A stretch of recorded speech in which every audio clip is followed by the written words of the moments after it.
Welcome to a special edition of Capitol Roundtable. It's a special edition because I've covered politics for more than 4 decades, and I would love to be on the road covering the presidential bid of Governor Scott Walker, but for a lot of reasons I'm not, so I have to interview 2 of my fellow Capitol reporters who have been in Washington, New Hampshire, South Carolina, and Iowa. Or somebody else went to Iowa?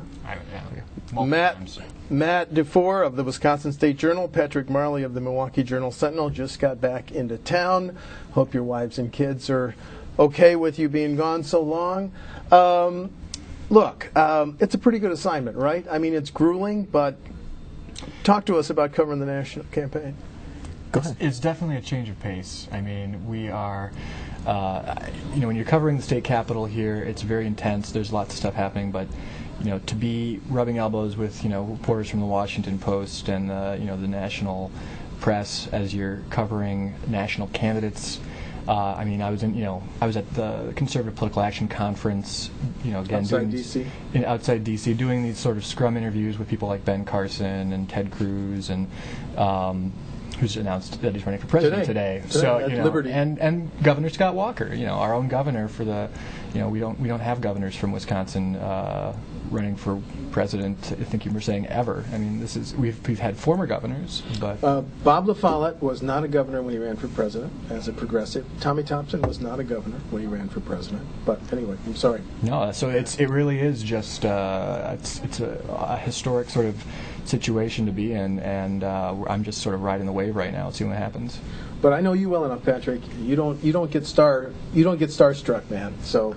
No, I don't think anybody's getting starstruck, but it's interesting to be able to cover something a little bit different. We've covered Governor Walker for years, from the time he was Milwaukee County executive. I mean, earlier you were there when he was in the Assembly for the Journal Sentinel. To 2001. So, we know the guy well as a paper, and so to be able to cover him in this context is interesting. It's totally new, but we know the backstory. Well, I commend your news organizations for spending the money to do that, knowing how much it does cost. Well, first question, how's he doing as a candidate? I mean, he's clearly in the top tier, correct? And are he and his advisors surprised that they're in the top tier so early? Well, what do you think?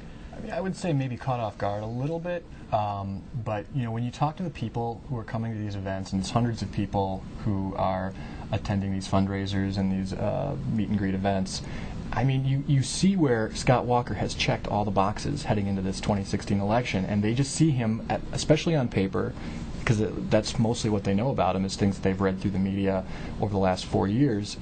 He is their ideal candidate for many of these people, and whether that's going to hold true throughout the process remains to be seen. But at this point in time, I'm not surprised that he's in the top tier. Patrick, I loved your story today. You called him. He is he's using the everyman theme.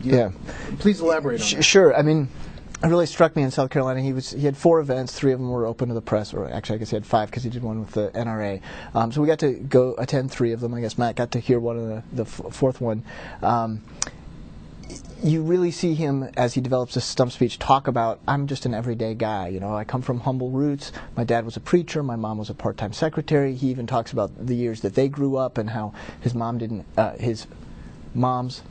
mom grew up without running water until she was in junior high.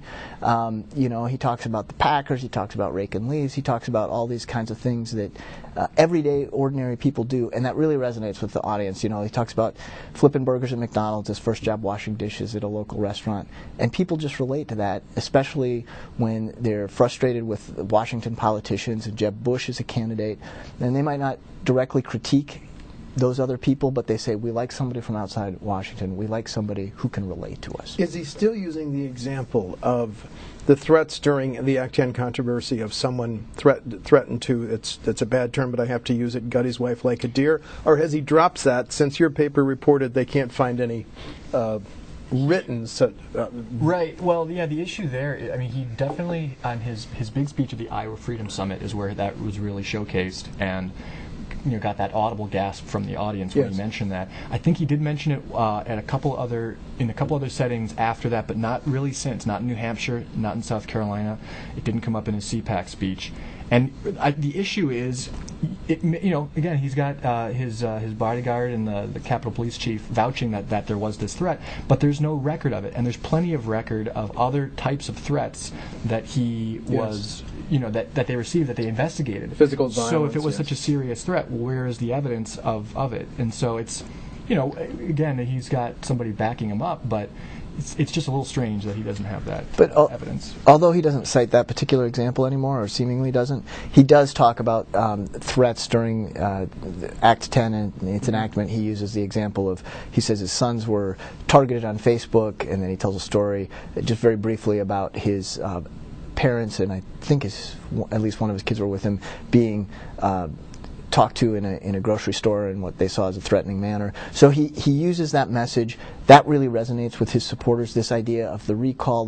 He often talks about the protests in front of his personal home rather than the governor's mansion.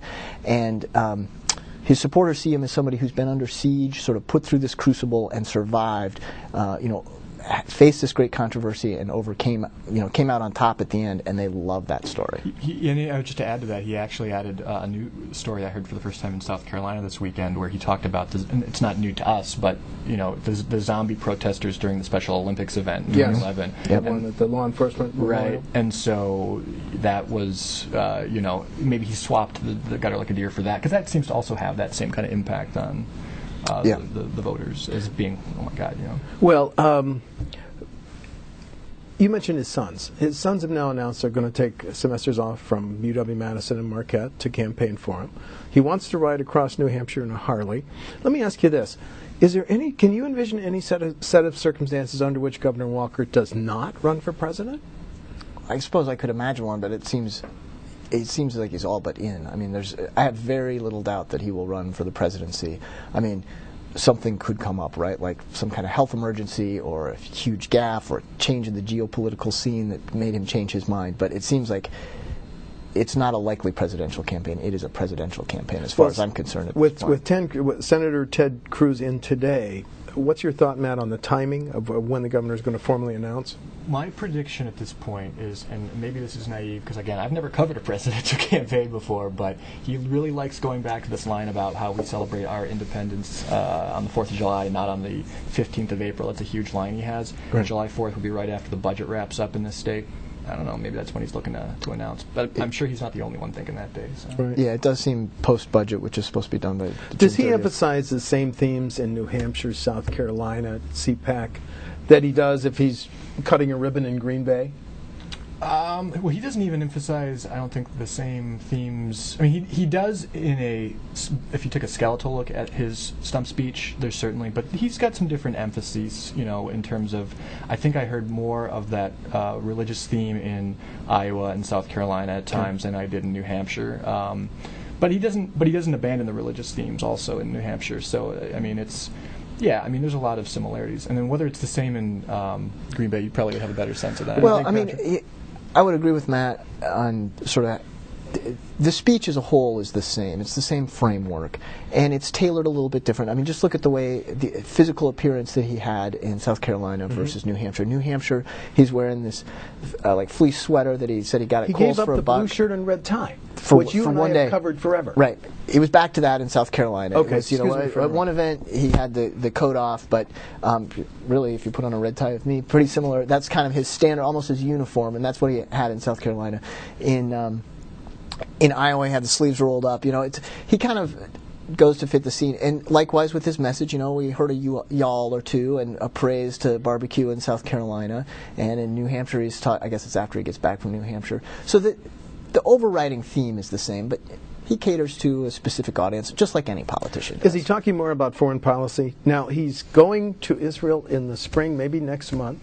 That had originally been scheduled for the fall. Is he emphasizing foreign policy and how we have to get ISIS before they get us more? It's interesting that in this stump speech, actually the biggest applause lines he's getting is when he's talking about foreign policy. In his first speech in South Carolina, he actually got half the room doing a standing ovation mid-speech when he goes through the series about how radical Islamic terrorism is the greatest threat this country faces right now. We need to stand with Israel. Gets more applause. He just keeps rolling as the applause gets louder, talking about he's mentioned a few times how he doesn't want to take boots on the ground off the table. So he's got this very hawkish sort of at least speech about foreign policy. And it's there is some division in the GOP about this. I mean, there are people like Senator Rand Paul, who's a little bit more isolationist in his views, but he is tapping into this, and you hear it from the people when you talk to them afterward. There is this fear about ISIS, about he's tapping into something real, and I think that's part of his appeal. So Governor Walker has been to school on foreign policy with some of these independent consultants, and it's showing up on his stump speech. Yeah, it definitely is a big part of his speech, and it does get this huge reaction from the audience. At the same time, he's speaking in generalities, sort of laying down these broad themes of, Israel is an ally and we're going to start acting like it. We're not going to negotiate with Iran. I mean, maybe not those exact words, but, these kind of big policy fundamental values. But he doesn't get into details. He doesn't tell us how we should deal with Iran's nuclear ambitions, what the point at which we would put boots on the ground in Syria would be. He just is sort of giving us this big framework at this stage. On Friday, both of your papers had on the front pages, and we're going to use the front page from the Journal Sentinel, Patrick. Two stories. The Governor Walker campaigning in South Carolina. Wow, the latest federal report showed slips, that was a term in both your headlines, in the state's economy and job creation. Is this an issue for him? What some would say the contradiction? I'm campaigning for president, but my own state's economy is not doing as well as I'd hoped, as any of us hoped. Is he asked about it? He didn't take questions before the press in South Carolina. He didn't take questions from reporters. He didn't take questions from the audience. He did individually meet with folks before the South Carolina event. Hand-picked folks, right? Well, people presumably who were paying certain amounts of money to the South Carolina Republican Party would get a couple minutes with him. Yep. So he didn't have to address those questions face on. He did talk about the state's economy generally and characterize it as doing better. He's comparing to when he came into office, which was just at the tail end of the Great Recession. And he talks about the unemployment rate, which is 4.8% now, much better than it was a few years ago at the time he came into office. So he's 8% then, it's now 4.8. Right. So he's able to sort of grasp the good stuff without bringing up the bad stuff. Obviously, if he continues with this campaign, as I expect he will, his opponents, be they Democrats or fellow Republicans, are going to bring up the economic record in Wisconsin. Okay. Yeah, and I went to this fourth event in South Carolina. It was advertised as closed press, but I'd already bought my hotel room in that city for the night before. It was a breakfast event, so there's a little bit of a weird communication issue there. But I decided to go, and I sort of staked it out. And as he's going from the event out to the car, I kind of ambush him in the parking lot just to kind of get a couple questions in. And I did ask him about his poll questions numbers. that he did answer. He did. Oh yeah. Okay. He's not like running away from the press. I mean. He didn't stop for 5 minutes. He gave me literally 40 seconds. Okay. But I did ask him about his poll number. There's been one poll so far that showed it's the only poll that's been done since he started this presidential tear, and it showed that his approval rating in the state is down to 43%, which is the lowest point it's been at since the 2011 protests. And so I asked him, what's your message to the people of Wisconsin? What do you make of this number being so low? And he right away went into this idea of, well, that's what happens after elections, and he started talking about once they see that the 4.8% unemployment rate, once they see that our employment, the people are working, that there's more people working than in other states as a percentage of the workforce, we'll see those numbers go up once the budget's done. So I mean, he's got these sort of this is the way we've had it in Wisconsin for every time he's been running for election. He'll take the set of numbers that support his narrative, and so that's what he was doing in his speeches and even in answering that very quick question. He's always been very happy winning those 52%. The emails that we get as high-profile Capitol reporters, do you think he's paying? This is an answer from your gut. Do you think he's paying any significant price back home for being a governor on the road so much? Just your opinion? Yeah, I mean, I think you saw that with Chris Christie. His approval ratings after his reelection started going down as people in New Jersey viewed him as someone with his eyes off the state. It's the natural price to pay. I think he'll see a little bit of that. To the extent we don't know. He talked about in one of his speeches in South Carolina about how united Republicans in Wisconsin have been behind him. He had 96% of Republicans vote for him in the last election. That's a figure he likes to highlight. So he's saying, the Libertarian wing, the Tea Party wing, the Chamber of Commerce wing, I bring them all together. And so he does have,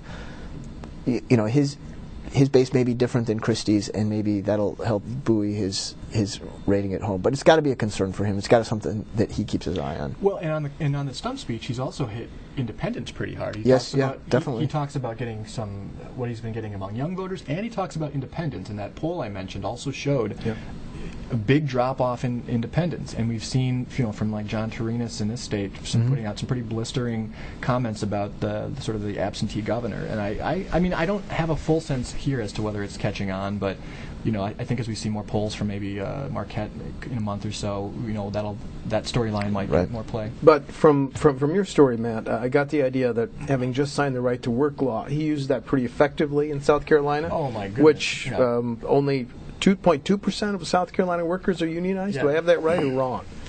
Anyway, it's one of the lowest. Yeah, it is actually tied with North Carolina for the lowest percentage of all in all sectors. Okay. Union participation. So he used that as one more reason why he's qualified to be president. He uses that, and I talked to a woman in Charleston the other day who was talking about the whole battle between collectivists and individualists, and I mean there's really this among especially really conservative Republicans this animus toward unions, and he is tapping into that, and so when he's in South Carolina and he hits that.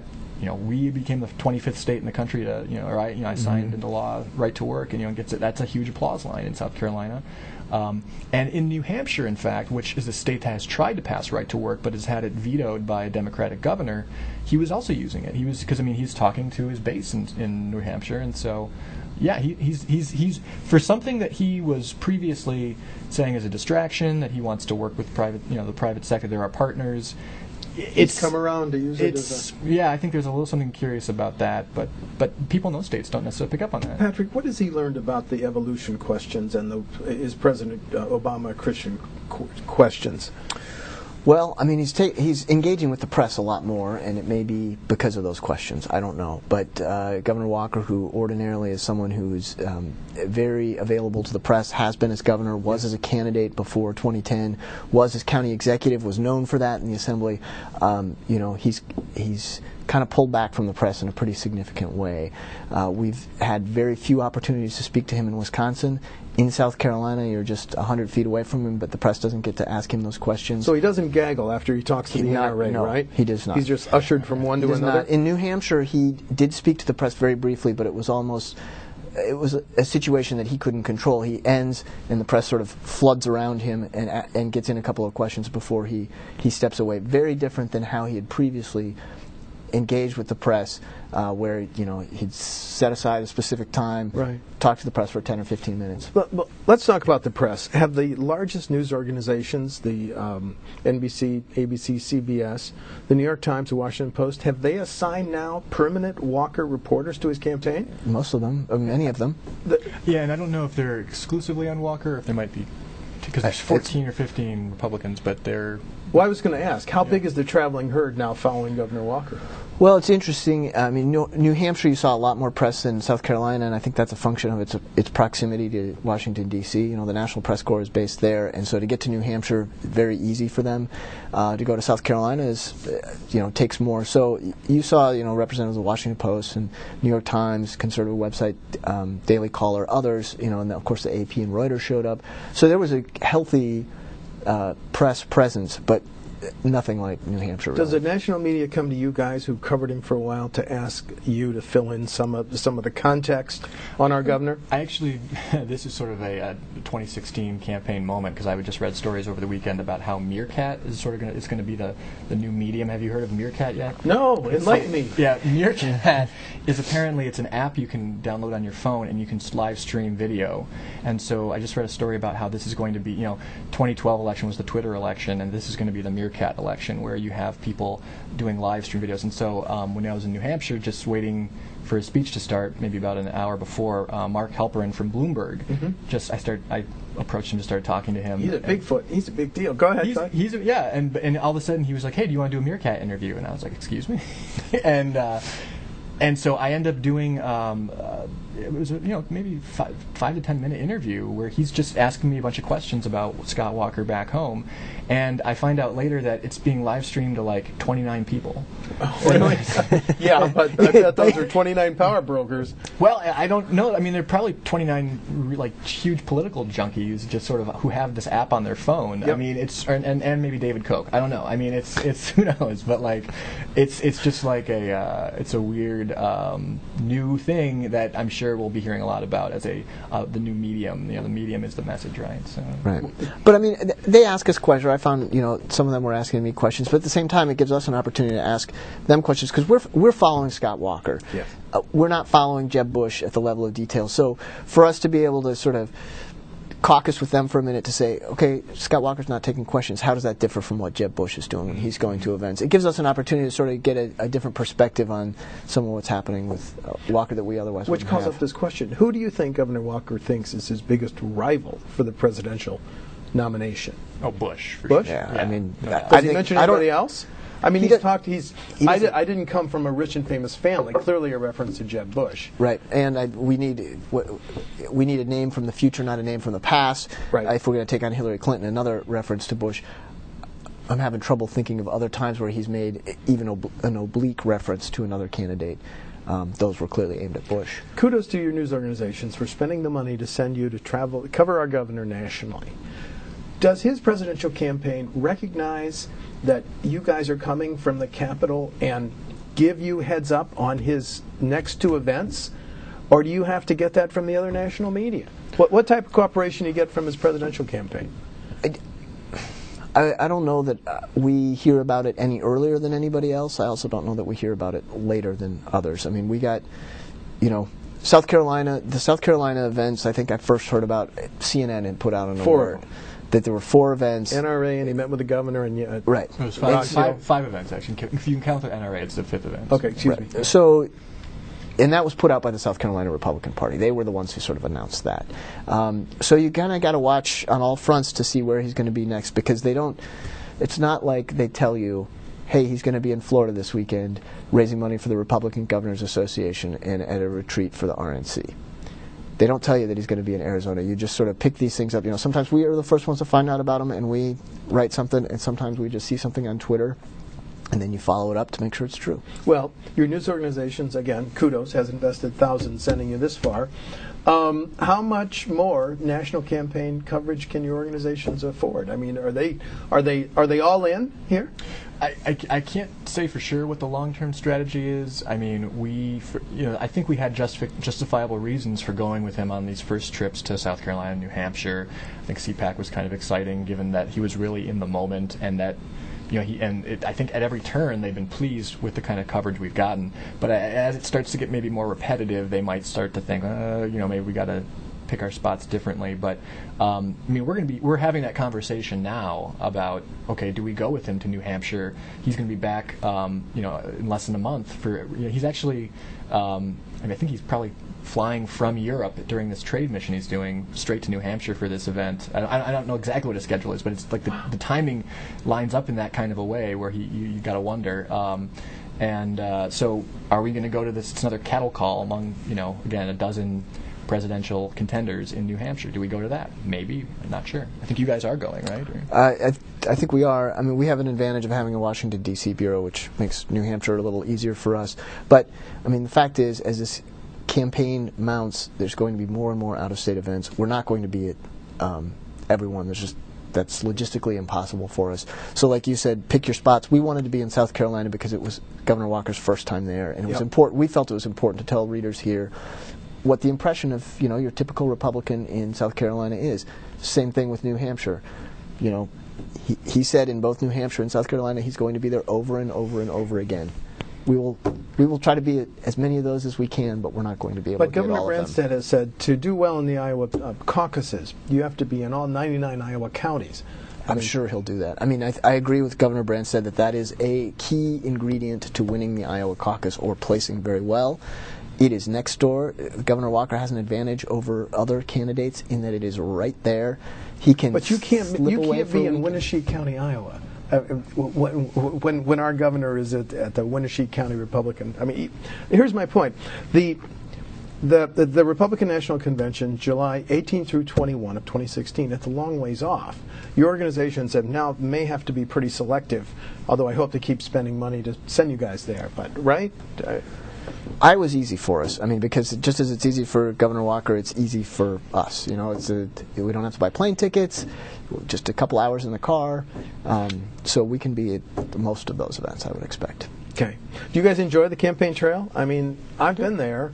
It's Monday, and you're in Rock Hill, South Carolina. Oh, is the plane going to be delayed getting back? I mean, so what's talk to us about the campaign trail coverage. Go ahead. Yeah, I mean, it's like I said at the beginning, it's a change of pace, and that's always great. It's just, you know, when does that become sort of the worn track, you know? And so for now, it's been. I had never been to New Hampshire, so that was a first time I'd ever been in New Hampshire. Actually, although truth be told, I had not been to Iowa, because anytime I'd gone out west, we took the Mount Rushmore route. But I was at the Iowa Freedom Summit. You know, you can go to Iowa for its own sake. I know. It can be a destination, having grown up in Iowa. And it was. Yeah, no, it's been. I mean, I've already had a plane canceled that forced me to stay overnight in New York at a friend's apartment, and I just drove 600 miles all across the state of South Carolina. So I feel like I'm in the midst of a presidential campaign, and yet we only have one person officially declared as of today. So well. What are you going to look for? You have seen him try to lay the groundwork to run for president. Let's assume you're covering him over the next 6 months, which you probably will be. What are you going to look for in terms of any changes in his appeal, in his stump speech? Absolutely. I mean, it's kind of interesting because if you're just a typical voter and you go to one of these speeches, that's sort of the only speech you see, and you might have a different takeaway than Matt or I would, because we've heard that speech, that basic speech many times, yes. And it's true of any candidate. You know, it's just sometimes we journalists we can actually give the speech. Oh yeah, I can. There's sort of like key parts, and he rearranges them, and so you might not hear an anecdote for 6 times, and then it comes back, and right. You might hear an anecdote he brought one up that I hadn't heard for a couple of years, but so we're always listening for something different. For instance, in Greenville, South Carolina, he had this little flap last week over this person he'd hired as a digital strategist, and then she was dropped after there was widespread news about some comments she'd made about Iowa. And the Iowa chairman said, so she's gone. So Walker just sort of spontaneously brings up, me and my staff and I, are always going to respect voters, and even when you don't understand voters, even when you don't agree with them, you have to show them respect. And it was sort of this indirect way of telling the world what had happened and why he'd made the decisions. Because, of course, after she got let go, or she resigned, technically, he took some flack from some conservatives who said, look, she can disagree with you on some things. She is really a quality person. She is well-known and well-respected, and you would have been better off keeping her, and you shouldn't throw somebody on their bus just because of some policy disagreements or a tweet that they send here and there. And so this seemed to be his first and only explanation we've seen as to why he made that kind of staffing decision. So we're always listening for anything like that that's just a little bit different. How do you answer the emails that you get and I get? How does the governor get to 4 places in one day? Private jets? Whose jets? Do we know? We don't know yet. We don't know. Does it have to be reported? We know that his organization is going to be, reporting some of their information through the IRS in July, I believe, and so we'll see what comes up there. But yeah, he's taking planes between these events. So he does this breakfast event in Rock Hill, and then he's in Charleston, and he flew, and I drove. I drove to 2.5 hours to get between the 2 spots. I'm kind of like. And he didn't drive. He didn't drive. No, and I'm basically coming in as he's starting to speak. Are you impressed with the national campaign team that he's now assembled? Are they really the best and brightest? Do you think? Has he managed to? He seems to have a good team. I mean, it's hard for me to fully gauge it, but it's certainly a very robust round of hiring that he's done. I mean, we know Rick Wiley, who's running the thing, because he's formerly with the RNC, formerly from executive director of the Republican Party of Wisconsin. So we know Rick going back. He's well respected by folks on both sides. So I mean, does he have the best team? Does he have the second best team? I couldn't tell you that, but he has a team that seems to be well respected everywhere. Well, and it's growing, seems almost exponential. Oh, yes. He's creating a lot of jobs, right? But they're not. So you guys are covering history. I assume you enjoy that. Patrick, you've written one book. Do you see another one in this? We'll see. We're just trying to get through day by day. Yeah, I mean, that's, you know, I don't know. At this point, it's hard to see what. I mean, we're not getting that backstage view Access. at this point. Right. Backstage pass. We're trying to give our readers the front row seat, but it is really at this point still there's that wall between us and the people behind the scenes, and so. At the same time, I mean, I think we have a level of context and knowledge about the guy that, you know, the press from outside the state don't have, and so I think we can bring a lot to, you know. When he mentioned photo IDs now, looks like it's back in place in Wisconsin, but for years it's been stalled. Governor Walker had introduced it in the Assembly, had signed it into law as governor. He mentioned that at every speech. He kind of laundry lists his accomplishments, and I signed a voter ID law. He doesn't mention that it's been blocked, that it's been invalid the entire time. Now he's going to get that, but I think we hear those kinds of things. He talks about a $3.6 billion deficit that when he came into office, we can contextualize that and what that means and how he overcame that, how sort of the mechanics of Act 10 worked, its advantages, its disadvantages, its, you know, how different people view it in a way that others at this point can't. They'll catch up to us, of course. Well, I think it's great. Congratulations on your coverage. Congratulations on working for organizations that are sending you around the nation, and we should do this again in a few months. All right. Matt, Patrick, thanks very much. Thank you.